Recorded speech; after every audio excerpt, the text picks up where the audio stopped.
енді ерекше сабақ. Өздеріңіздер білесіздер, қазақ тілі сабағы. Бүгін қазір енді бастап отырғанымыз бәріміз күнге сәттілік, жақсы өтсін. Балалар енді үйге берген тапсырма қандай болды? Иә, нешінші? Ереже жаттау. Нешінші бет? Иә. 103-ші бет.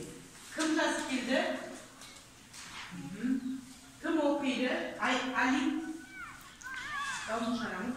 Жаман бала өзін-өзі мақтайды, жақсы бала ат ұятын сақтайды, тоқылдап та тоқ-тоқ етіп тастайды, бұлбұл құстай әсем әуен таппайды. Тапсырмасы қандай? Не істеу керек? Тапсырмасы? Сын есімдерді табу керек.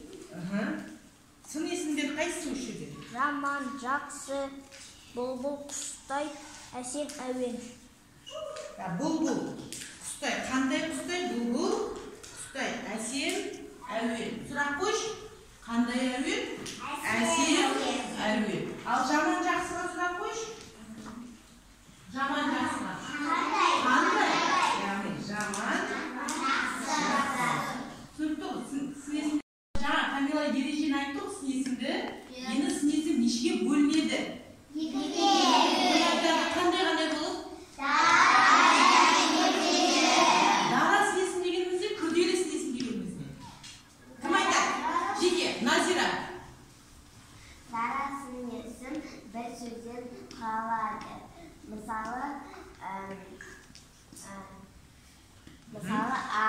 қою, күрделі сын есім екі не одан да көп сөзден тұрады. Мысалы, ақ сары, көк ала. Қою көкті? Жақсы, жарайсың.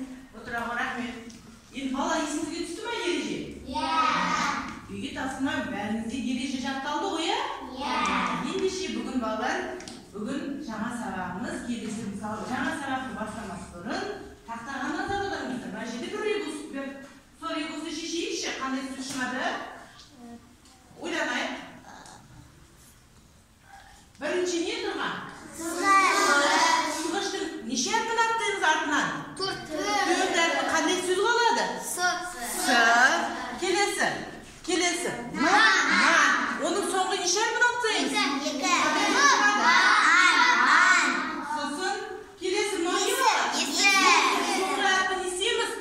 Бір әрпін аттаймыз. Қандай сөз шығады? Ең соңында М. Қандай сөз шықты? Ендеше бүгінгі өтетін сабағымыз сан есімдеріміз. Мыналар нелер болар?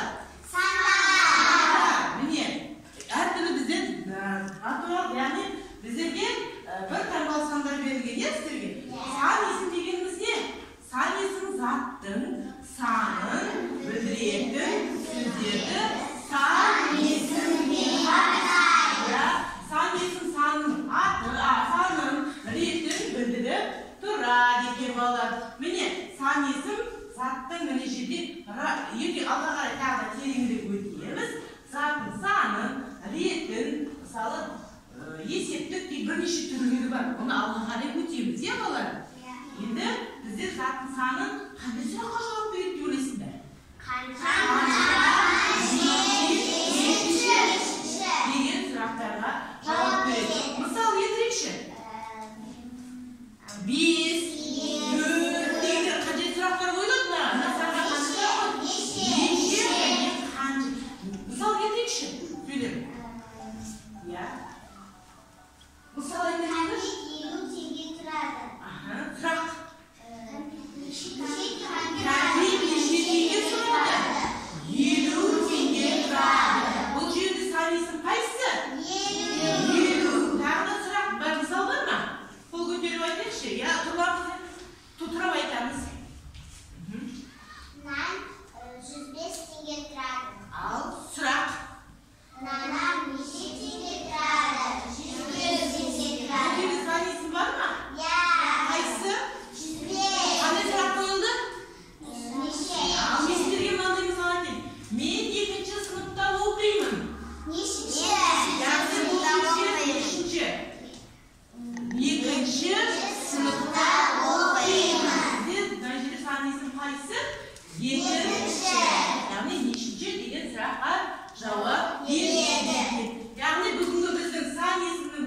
мақсатымыз мәтін мазмұнын анықтауға бағытталған сұрақтар құрастырамыз және жауап береміз.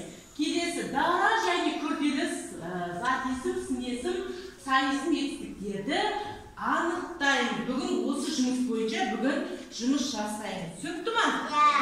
Жақсы балалар. Ендеше ары қарай 17-ші шарты. Бүгін 102-ші бетті ашыңыз. 102-ші балалар бізде 104-ші бетті ашамыз. Оқулықты ашайық бәріміз. Сан есімді көрдіңіздер ғой? 22-ші шарты бол кім оқиды мәтінді? Кім күштетіп оқып береді? Дауыс ырғағын шығарып, қатты естіп. Кім шығарады, кім айтады? Дария, кеттік.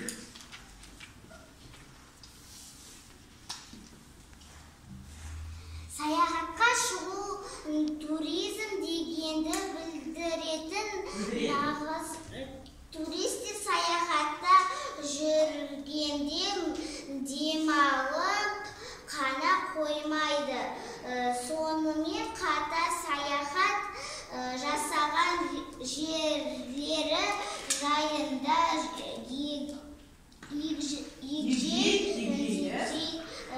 білуге талпынады. Келесі жалғастырайық Назира. Саяхатшылар табиғаттың нағыз қорғаушылары. Олар ағаштарды бекерден бекер кеспейді, от жақпайды, жас шыбықтарды сындырмайды, қайта табиғат зиянкестерімен күрес жүргізеді. 2-3 сынып оқушылары мұғалімдерімен бірге 8-10 километрге аспайтын бір күндік жорықтарға шығады. Міне, сіздер мәтінді оқыдыңыздар. Енді осы мәтін бойынша дескриптор алдарыңызда тұр. Қазір сол дескриптормен жұмыс жасаймыз. Алдарыңызда бірінші дескриптор бойынша мәтінді түсініп оқиды. Бар ма? Бар. Бәрін түсініп, қазір іштен 1 минутқа іштен оқып алайық. Осы бойынша жұмыс жасайық ішінен дескриптор бойынша. Сосын қазір ары жұмыс жасаймыз. Тез оқып алайық. Оқыған бала 1 балл қойды.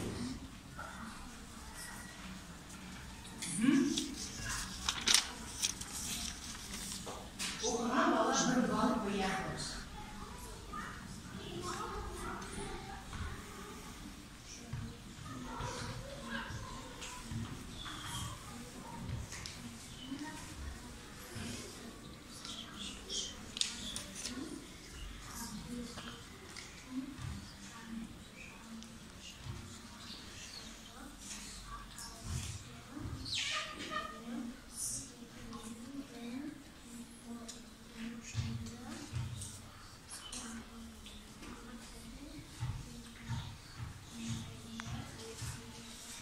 Жақсы. Бұл уақыт болды. Оқып алдық па? Екінші дескриптор не дейді? Туризм деген мағынаны түсінеді. Ал сұрақ, туризм деген қалай түсінесің? Кім жауап береді? Қол көтереміз. Мәтін түсінген бойынша. Туризм деген не? Мағынаны қайсысы қалай білесің? Туризм деген сөз мағынасын қалай түсіндірші? Туризм деген не? Саяхатқа шығу. Дұрыс айтасың. Жауап берсеңіз 1 балл қойыңыз. Келесі 3-ші. Саяхатшылар саяхатта жүргенде не істейді? Сұрақ. Кім жауап береді? 1 балл аласыздар. Кім тағы да інжу? Олар Саяхатта жүргенде егжей-тегжейлі не істейді? Зерттейді, білгісі келеді, солай ма? Адам саяхатқа шыққанда саяхат жайлы бәрін білгісі келеді, солай ма? Саяхаттағанын жақсы көреді, солай ма? Жақсы. Келесі. Саяхатшылар неліктен табиғаттың жанашыры дейді. Кім жауап береді екен? Бар ма екен жауап беретін? Дескриптор бойынша мұны жауап беру керек, балаластар. Міне, саяхатшылар табиғаттың жанашырлығы сүйенбай бұл жайды. Кім бұл жайды? Назира қол көтеріп тұр. Жақсы. Олар ағаштарды бекерден бекер кеспейді, от жақпайды. Олар не істейді? Зиянкестерді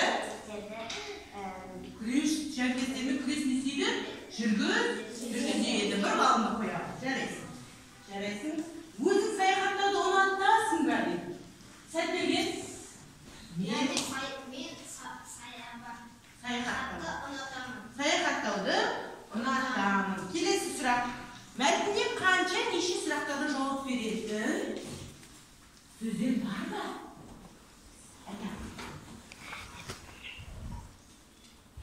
Қайсы? Тағам. Екінші. Үшінші, 8, 10. Енді бал қоямыз. Енді қараңыздар. Толықтырайық. Енді қорытындылайық. Бүгінгі 22-ші жаттығу бойынша мәтінді түсін оқиды. Оқыдық па? Егер бәріңіз оқысаңыз 1 бал қойыңыздар. Мен оқыдым дегендерін 1 бал қойыңыздар. Қойық. Түсіна. Туризм деген сөздің мағынасын түсіндірді ма? Түсіндік пе? Туризм деген мағынасын түсіндік пе? Қоямыз түсінсеңіздер. Саяхатта жүрген не істейтін болжадыңыздар ма? Қоямыз. Саяхатта жанашыр аталы сөйлем болжадыңыздар ма? Саяхат жайлы көзқарасыңыз білдірдіңіздер ма? Айтқандар бар ғой, қоямыз балдарыңыз. Кім жауап берді? Мәтіннен қанша, неше сұрақтарға жауап береді? Сіздер тапты ма? Кім тапты оны? Алихан жауап берді, қоямыз балдар. Егер жауап бергендеріңіз болса, бал қоямыз. Қалған 2 аста дескриптив тиіспеді, ол келесі шартты болды. Түсінікті ма? Әркім балын соңына есеп дейміз. Түсінікті ғой? Жақсы. Келесі. 23-ші жаттығуға назар аударыңыздар. Таптық па? Кім оқиды? Не дейді? Басқа. Манарбек оқыш. Мәтінде не дейді? Мәтінді тиісті тыныс белгісін қойып көшіріңіз. Қазір балалар, осы 23-ші жаттығуды тиісті тыныс белгісін қойып, көшіріп жазамыз. Тақта айым шығады. Бірінші мәтінде, кел, Манарбек өзің бірінші мәтінді бастар. Тыныс белгісі қай жерде аяқталады сөйлем, соны жазамыз. Жаттығудың нөмірін жазамыз. Балалар, бүгінгі жақсы балалар, алдарыңызға мен әртүрлі тапсырма бердім. Әртүрлі тапсырма бердім. Сол тапсырмаларды қазір өзіміз жеке орындай қояйық. Кетті, бастайын, уақыт кетті. 1 минут уақыт берем. Орындап тастайық. Тез. 1 минут уақыт тез. Кеттік.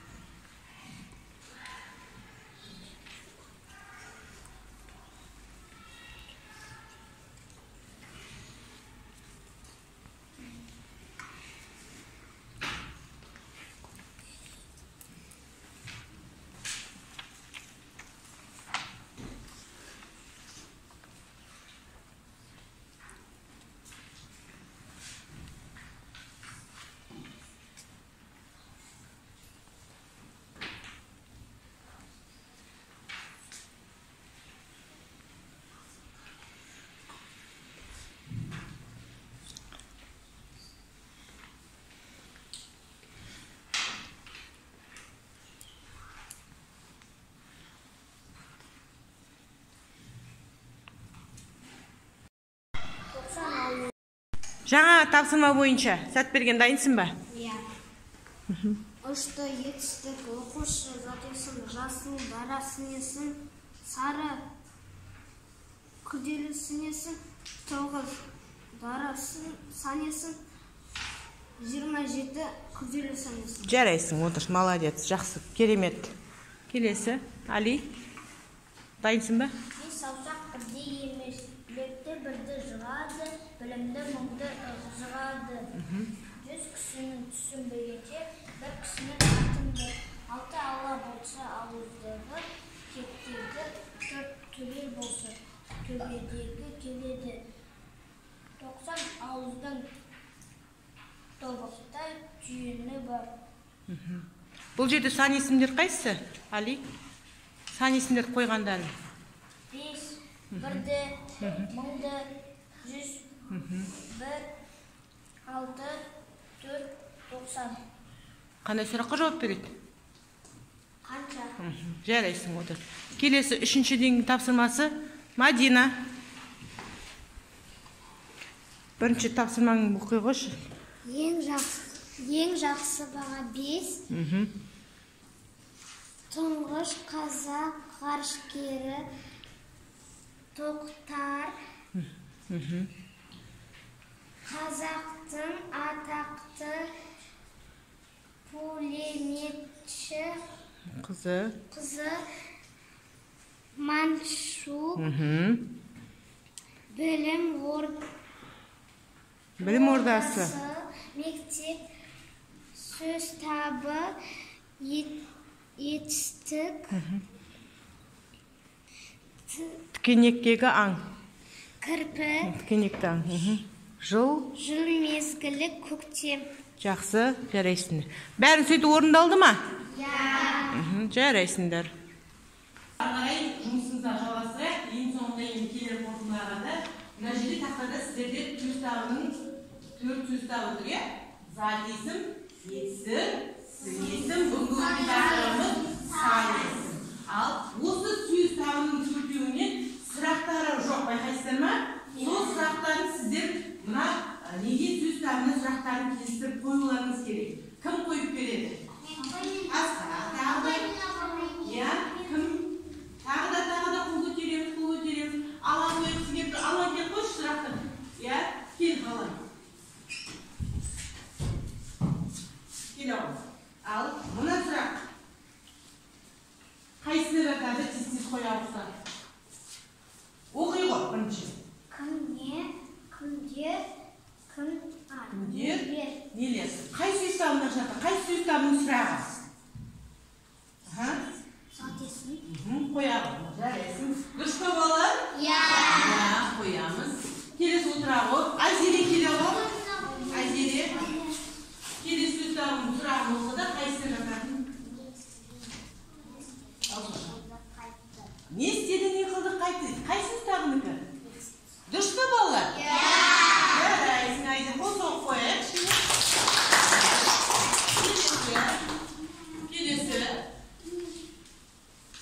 Келесі. Али келе ғой. Алихан. Келе ғой. Қай сөз табынікі? Сын, несін? Дұрыс па? Дұрыс жауап берсе не қол соғып қоймыз? Келесі.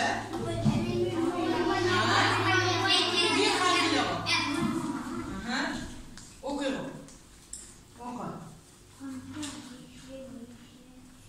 Қай сұрақ сөз табының сұрағы? Қай сөз табынікі? Сан есім дұрыс айтасың. Дұрыс айтты ма? Қанша, нешінші деген сұрақ. Дұрыс табылды ма? Енді осы сөз табының бір сөз табына мысал кетіп, ережесін кім айтып береді толықтырып? Кім айтады? Сәт келген айтамын. Қай сөз табының айтып береді? Ал кеттік. Сан есім дегеніміз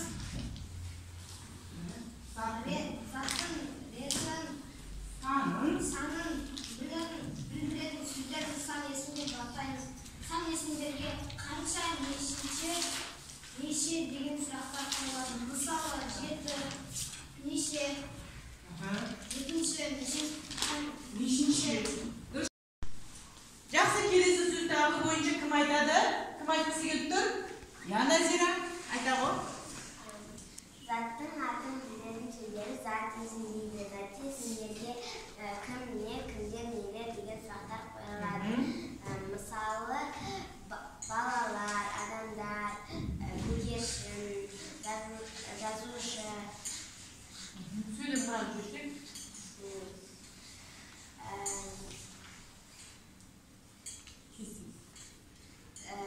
Балалар далада ойнап жүр. Кімдер далада ойнап жүр? Балалар. Жарайсың, отыра ғой. Енді келесі. Келесі. Үнжу Мұрат, үнжу. Қайсыны айтып кетті? Қайсыны табысың? Сен есім, айтап, сөзінің ережесі. Заттың түрін, түсін, сапасын білдіретін сөздерді сын есім дейді. Сын есімдерге қандай, қай деген сұрақтар қойылады. Мысалы, сұлу, жақсы заман. Сөйлем.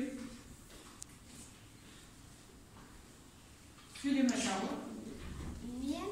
Менің мамам Менің мамам қандай көйлек киді, әдемі көйлек киді. Жарайсың, жарайсың. Дұрыс айтты ма? Жарайсың. Келесі қандай сөздер қалды? Есіз. Кім айтады? Тағы да. Иә. Інжу, тұрған қызы. Жетістік дегеніміз заттың іс-әрекеттің білдіретін Іс-әрекеттің қимылын, іс-әрекетін білдіретін сөздерді жетістік дейміз. Жетістіктерге не қылды, қайтты, не істеді деген сұрақтар қойылады. Мысалы, мен далада секіргішпен секірдім. Мен далада не істедім? Секіргішпен секірдім. Жарайсың. Отыра ал.